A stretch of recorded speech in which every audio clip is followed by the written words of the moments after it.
Bismillahirrahmanirrahim. Assalamualaikum warahmatullahi wabarakatuh. Hai semua. Balik lagi kita untuk belajar tentang coding. Sebelum masuk ke AI juga ya, nanti AK atau KA. Mohon maaf, bukan AK tapi KA, Artificial Intelligence, atau kalau KA adalah kecerdasan artificial, kecerdasan buatan. Kita belajar tentang codingnya dulu jadi sampai selesai. Tapi untuk coding kali ini tentang pengertian yang memang benar-benar coding di pemrogramannya, bahasa pemrogramannya. Tapi masih global juga, bukan mengerucut ke satu bahasa pemrograman. Jadi kita mempelajari ya bisa dibilang sekilas-sekilas saja, tetapi lebih kepada fundamentalnya. Oke, kita mulai ya. Kemarin kita sudah mengenal tentang coding AI, pengenalan coding dan AI seperti ini. Oh iya, untuk materi-materi ini kalian bisa masuk di website saya di Kuvita Media /coding ya. Nanti semua materi ini ada di sana. Kalian tinggal mengaksesnya aja. Kemarin kita sudah belajar tentang apa itu coding, apa itu KA dan sebagainya. Kemudian tentang algoritma sederhana. Jadi untuk apa algoritma itu? Masih ingat kan ya? Algoritma apa? Jadi seperti sebuah resep yang mana di dalam resep itu terdapat daftar langkah-langkah yang harus kita ikuti untuk menyelesaikan suatu masalah atau menggapai atau mencapai sebuah tujuan yang kita tetapkan. Ya ini kalau ini contoh mie instan kemarin ya. Untuk sekarang kita lebih kepada masuk ke mana? Ke ini tadi kemarin sudah ya. Nah, tentang bahasa pemrograman. Jadi bahasa global pemrograman. Jadi bukan mengerucut ke satu bahasa. Ini ada step-stepnya ya. Jadi bisa gini, gini, gini, gini dan seterusnya sampai terakhir di debugging, debugging.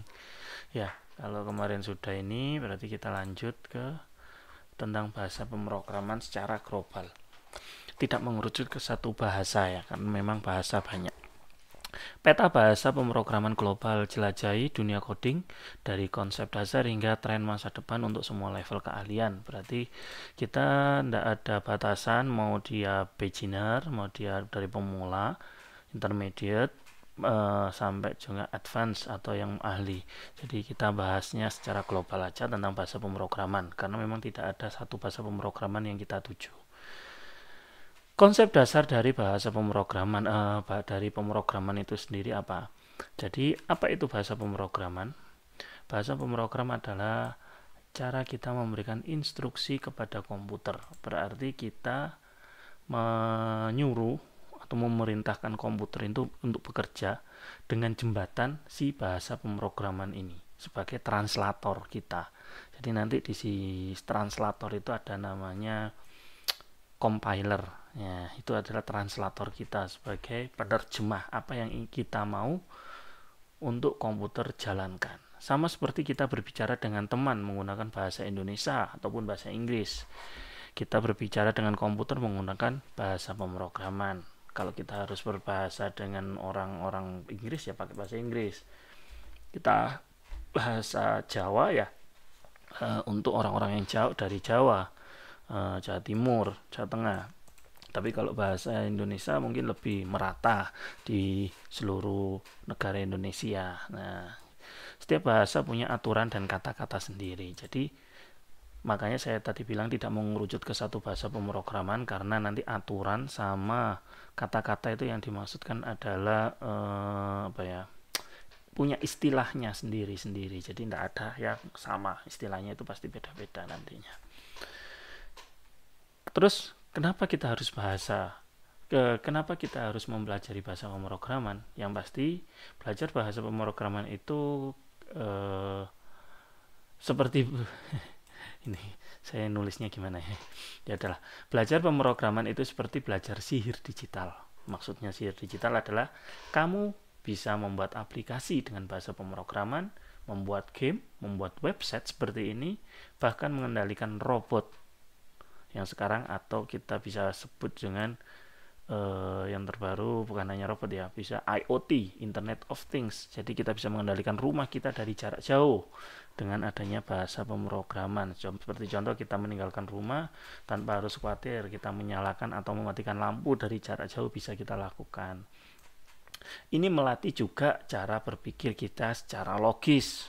Jadi kenapa di Indonesia sekarang untuk kurikulum nasional adanya coding ini, supaya dari mulai kita basic, dari kita dasar, kita sudah diajari cara berpikir secara logis, kreatif, dan juga dalam memecahkan sebuah masalah kita akan diajari atau diarahkan untuk melalui alur yang sistematis. Nah, ini kita kenapa harus melakukan atau harus belajar tentang bahasa pemrograman.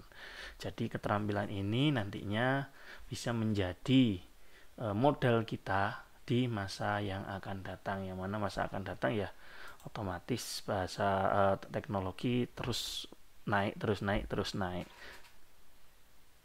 Batasan teknologi itu sampai mana ya kita masih belum tahu, tapi nantinya mungkin ya batasan teknologi itu sampai kita balik lagi ke cara primitif, sepertinya seperti itu ya.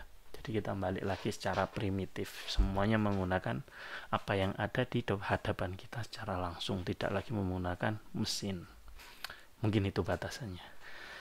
Jenis-jenis bahasa pemrograman. Jadi kita masuk ke paradigma ya. Bahasa pemrograman itu mempunyai gaya atau cara berpikir yang berbeda. Maka kenapa kok disebut paradigma? Nah, jadi juga ada punya aturan yang berbeda-beda sendiri-sendiri, punya kata-kata sendiri-sendiri, juga punya gaya yang berbeda-beda. Secara garis besar, jadi gaya atau cara berpikir bahasa pemrograman itu terbagi menjadi 3 ini. Yang pertama adalah dia masuk ke masuk ke kelompok object oriented atau berorientasi objek, atau OOP, Object Oriented Programming. Kalau bahasa Indonesianya PBO, pemrograman berbasis objek atau berorientasi objek. Kemudian bahasa pemrograman fungsional, dan juga bahasa pemrograman scripting. Nah, apa itu bahasa berorientasi objek? Untuk gaya bahasa berorientasi objek ini, secara pengertian, gaya ini mengatur program seperti objek di dunia nyata. Jadi dia punya sifat atau data, punya perilaku atau fungsi. Ini membuat kode lebih teratur dan mudah dipakai ulang. Contoh bahasa yang digunakan biasanya menggunakan bahasa Python, Java, C++, C#, dan juga si Ruby ini ya. Bacanya Rabi apa Ruby? Baca Ruby aja ya. Oke, jadi ini untuk orientasi objek. Maksudnya apa? Jadi dalam sebuah bahasa pemrograman nanti, kalau kita ingin membuat sebuah program, jadi seperti di dunia nyata, si bahasa berorientasi objek ini mengklasifikasikan aturannya, yaitu yang pasti dia itu punya sifat, di mana sifat di dunia nyata bisa diturunkan, ya kan, inheritance, diturunkan, penurunan sifat. Kemudian dia juga punya perilaku. Nah, perilaku ini juga bisa diturunkan fungsinya. Nah, ini yang lebih ditekankan, karena nantinya kode-kode ini bisa dipakai ulang di beberapa modul berikutnya. Jadi seperti mobil, contoh aja secara garis besar, mobil tujuan utamanya adalah berjalan, benar kan? Ya, dia mau berjalan berarti dia harus ada mesin. Nah, itu sebuah fungsinya ya. Dia punya mesin, dia punya roda, punya setir untuk belok, punya gas, punya rem, punya gigi atau bersneleng. dan lain sebagainya. Itu dianggap sebuah objek-objek yang saling terkait menyusun sebuah fungsi. Ya, objek-objek tadi ada menyusun sebuah fungsi lah. Objek ini nanti bisa ditaruh di mana saja, ataupun fungsi ini juga bisa dilakukan di mana saja. Untuk berjalan, untuk maju, berarti dia harus memerlukan fungsi tekan gas, gigi satu ke depan, tekan gas. Nah, itu kan fungsinya seperti itu. Secara garis besar saja, bisa kalian googling sendiri atau cari yang lainnya. Kemudian fungsional, ada juga bahasa fungsional, fokus pada fungsi matematikanya. Program ini dibuat dengan menggabungkan banyak fungsi kecil, jadi fungsi-fungsi yang tadi kita gabungkan. Biasanya lebih mudah untuk diuji dan lebih aman dari kesalahan. Ini JavaScript masuk oke, fungsional. Haskell sangat-sangat jarang kita lakukan. Skala LISP untuk anak-anak yang statistika ya, LISP. Coba kita lihat pemrograman LISP. Bahasa pemrograman dikenal dengan fleksibilitasnya dan kemampuannya memproses symbolic list. Pemrograman tertua digunakan dan populer di AI. Nah, ini kan list penelitian. Nah, ini sintaksnya banyak ya, list.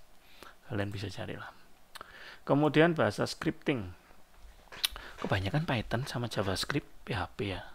Bahasa scripting, bahasa yang biasanya digunakan untuk otomatisasi tugas, manipulasi data atau membuat website dinamis dengan cepat. Tidak perlu kompilasi khusus. Kedua ini tadi butuh kompilasi. Kalau yang scripting ini nggak ada kompilasi khususnya. Contoh bahasa Python, JavaScript, PHP, Ruby, dan juga Perl. Nah, untuk yang tren di dunia, bahasa pemrograman yang paling populer itu bisa kita lihat yang saat ini paling populer yang digunakan adalah si Python, JavaScript, Java biasanya ya bukan hanya untuk Android ya, Java, C#, PHP juga masih bertahan dengan framework-nya, C++, Go, Ruby, Swift, dan Rust. Tren pertumbuhannya kita bisa melihat. Untuk Rust sekarang tinggi banget. Python masih tetap bertahan, JavaScript, Go, TypeScript, Kotlin ini untuk Android, untuk pembuatan aplikasi app. Julia sama Swift. Kalau Swift ini masuk ke Apple ya, masuk ke iOS ya. Untuk memilih bahasa yang tepat, jadi untuk kalian masing-masing silakan pikirkan dulu tujuan kalian membuat sebuah program itu, goalnya apa. Jadi setiap bahasa itu pasti punya keunggulannya ya kan. Kemudian beberapa tujuan kita ya nggak mungkin kalau kita membuat website ya, bukannya nggak mungkin tapi susah sekali pakai C# misalnya kan gitu. Jadi ini ada rekomendasi dari beberapa bahasa. Ini semuanya kita akan tampilkan dulu satu persatu. Jadi kalau kita menggunakan web, front end web tapi front end itu dimaksudkan adalah tampilannya, user interface-nya. Itu kita bisa menggunakan JavaScript. Wajib untuk mengembangkan web front end dan juga kuat di back end menggunakan Node.js dan Mobile React atau React Native. Kalau back end, nah ini banyak untuk back end webnya bisa menggunakan Python, juga bisa, sangat serbaguna. Kalau Python ini mudah dipelajari, populer untuk web, data science, AI, dan juga otomatisasi. JavaScript yang tadi, Java juga bisa untuk web karena aplikasi enterprise-nya Android mobile dan sistem besar, sangat stabil yang untuk sekarang ya. PHP ini juga sangat-sangat populer. Saya sendiri juga masih menggunakan PHP sampai sekarang. Populer untuk pengembangan web backend, terutama dengan framework, pakai Laravel, pakai CI, CodeIgniter, pakai WordPress dan lain sebagainya. C# ini juga bisa, backendnya ASP ya, C#. Jadi kalau kamu pakai Windows Server bisa pakai C#. Go atau Golang ini juga sekarang yang lagi tren ya. Bahasanya cepat, efisien, cocok untuk sistem backend skala besar. Kalau kamu mengembangkan tentang cloud computing dan juga microservice untuk backend. Untuk data dan AI, Python tetap, bahasa R untuk spesialisasi dalam statistik dan analisa data. Game dev, Python bisa, C# bisa, Rust fokus pada keamanan memori dan performa, cocok untuk sistem operasi, game engine, WebAssembly, C# juga bisa, mobile apps, ada Swift, bahasa utama mengembangkan aplikasi iOS dan juga macOS. Untuk JavaScript dan Java juga bisa digunakan untuk mobile apps. Kalau Java ke Android mobile-nya ya, bukan ke iOS-nya. Tapi ada sekarang yang bahasa bisa cross scripting, cross platform, seperti yang tadi di Node.js dan sebagainya, itu nanti bisa cross bisa masuk ke, tapi tetap aja nanti ada di Swift-nya. Jalur pembelajaran dari pemula hingga ahli. Jadi kalau kita mau belajar, dari mana kita harus memulai? Yang pasti adalah kita harus pertama di 6 bulan pertama ya, kalau kita bisa ambil jarak, kita harus konsep dasar itu harus fokus tentang apa? Variabel, kondisi, loop, pemikiran komputasional kita, algoritma kita harus kuat di sana. Jadi kita harus belajar tentang ini dulu. Kemudian kita mulai masuk ke bahasa pemrogramannya, mengerucut. Kalau mau yang mudah pakai Python, kalau mau yang interaktif pakai JavaScript, atau yang sederhana dengan visual yang memudahkan untuk anak-anak, kita pakai Scratch, kan sudah ada ya Scratch. Kemudian kita menentukan sumber belajar kita, banyak sekali di internet kursus-kursus online, baik gratis maupun berbayar, ada dari Code Academy, Free Code Camp, Coursera, juga buku-buku pengantar yang ada, banyak sekali. Kalau di Indonesia juga banyak sekali yang berbahasa Indonesia. Kemudian kita membuat sebuah project sederhana seperti to-do list, kalkulator sederhana, tebak angka, website pribadi kita yang statis mungkin. Ini adalah website statis ya. Seperti ini adalah website statis. Untuk yang menengah kita lebih masuk ke fokus. Kemana? Fokus di bahasa pemrograman kita. Fokus pada struktur datanya, algoritma kompleks kita, karena di awal tadi kita pemikiran komputasional, jadi sudah dibawakan oleh konsep dasar algoritma. Kita akan masuk ke algoritma kompleksnya, kemudian masuk ke OOP. Jadi untuk pemula jangan langsung masuk OOP ya, algoritma kompleks dulu, algoritma dasar dulu, baru masuk ke OOP. Kemudian kita juga bisa menggunakan framework. Apa itu framework?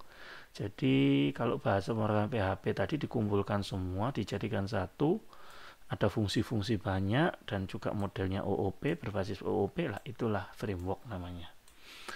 Rekomendasi bahasa untuk tingkat lanjut bisa pakai Python diteruskan ataupun JavaScript. Kemudian kita mempelajari tentang Java, C#, Go maupun PHP. PHP juga bisa dimasukkan ke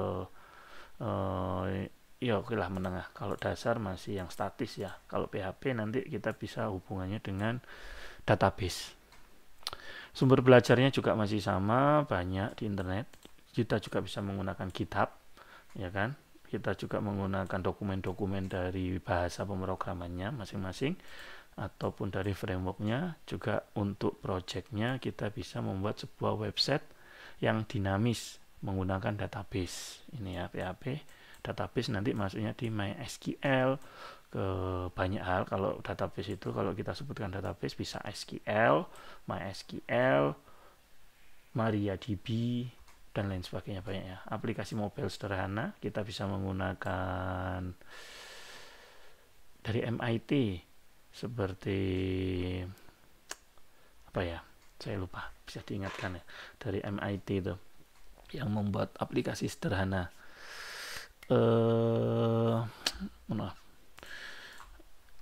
MIT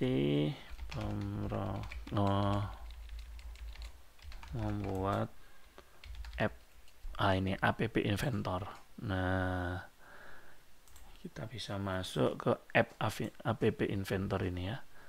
Ini untuk membuat mobile sederhana, aplikasi mobile sederhana. Ini juga hampir mirip-mirip dengan Scratch, jadi dia tidak harus menggunakan text base, tapi bisa juga menggunakan blocking code. Nah, seperti ini, sederhana kali kan ya. Oke. Juga alat-alat otomatisasi yang IoT tadi, kalau sudah ahli lebih dari 2 tahun atau kalau kalian memang 6 bulan sudah bisa ahli, malah bagus. Kita bisa masuk ke arsitektur sistem, performance optimisasi ya. Performance optimization, distribusi sistem, machine learning, kemudian open source contribution. Ini kalau open source contribution kalian bisa masuk ke GitHub, ataupun kalian kalau memang sudah bisa masuk ke distribusi sistem, itu mengembangkan modelan open source ini Linux kita bisa masuk di sana. Bagus-bagus lagi kalau kalian bisa membuat sebuah varian dari Linux sendiri. Seperti kalau di Indonesia dulu banyak ya namanya, ada yang blank on, ada yang apa ya, banyak kan ya, saya lupa karena saya tidak pengguna Linux, mohon maaf. Rekomendasi bahasa lanjutan Rust, Scala, Kotlin. Nah, Kotlin, R, sumber belajar juga masih sama, kita bisa banyak, atau kalian mencari mentor yang memang ahli di bidangnya. Komunitas-komunitas silakan diikuti, jurnal-jurnal ilmiah dibaca, konferensi teknologi biasanya seperti modelan-modelan kalau online itu kan banyak ya di YouTube, kalian bisa ngikuti semuanya. Projectnya sudah masuk ke microservice, sistem AI, kontribusi pada open source. Nah, ini tadi ya, yang model-model kitab ataupun model-model pengembangan dari Linux varian. Kemudian tren masa depan bahasa pemrograman. Sudah 22 menit. Lama banget satu bahasan. Tren masa depan bahasa pemrograman. Dunia teknologi terus bergerak. Beberapa tren yang patut kamu perhatikan. Dominasi AI dan data science.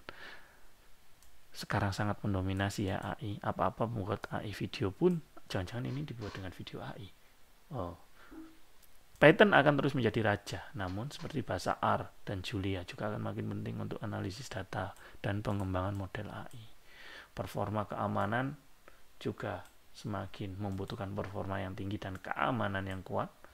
Web3 dan blockchain, Solidity untuk Ethereum, dan bahasa lainnya mendukung teknologi blockchain akan terus berkembang. Tahu blockchain? Tahu Web3? Nah, kalian cari sendiri apa itu. Cuan bukan ya. Kita lanjut. Mobile multi-platform. Nah, ini framework seperti React Native menggunakan JavaScript yang untuk React, dan juga Flutter menggunakan bahasa dari Google namanya Dart, akan terus mempermudah pengembangan aplikasi mobile untuk iOS dan juga Android sekaligus. Ini yang saya bilang tadi, cross platform atau multi platform. Jadi kita hanya satu kali tulis bisa digunakan untuk 2 aplikasi atau dua bukan bahasa ya, 2 moda. Jadi 2 sistem yang berbeda kan, iOS dan Android. Nah, jadi 2 sistem yang berbeda. Sudah untuk kali ini di bahasa pemrograman gini aja, sudah 25 menit hampir 25 menit. Terima kasih, kita lanjut di berikutnya. Assalamualaikum warahmatullahi wabarakatuh.